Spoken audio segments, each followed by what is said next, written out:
Hello বন্ধুরা, তোমরা কেমন আছো? আশা করছি ভালো আছো। দেখো, লবণ, হলুদ, জিরে গুঁড়ো, গোলমরিচের গুঁড়ো, লঙ্কার গুঁড়ো সমস্ত কিছু দিয়ে, আদা রসুন বাটা সমস্ত কিছু দিয়ে ম্যারিনেট করেছি।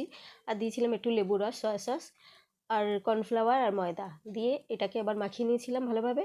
ঢাকা দিয়ে রেখেছিলাম। আলু স্কাপারে কিংবা বটিতে এইভাবে স্লাইস করে কেটে নিতে পারো তোমরা।